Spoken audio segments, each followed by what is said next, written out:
Pessoal, uma super dica aí da Consul. Super dica para você, dona de casa, marido.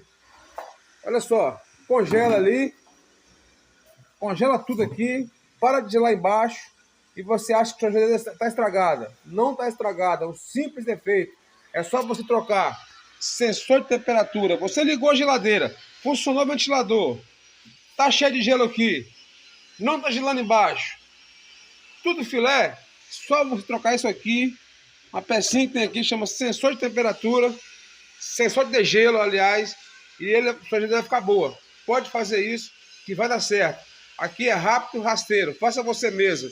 Pessoal, siga a gente no canal aí, dá um like aí para que a gente possa estar todo dia dando informações novas para você. Geladeira, micro-ondas, máquina de lavar e outras coisas que a gente sabe fazer também, que a gente é curioso, faz bastante coisa.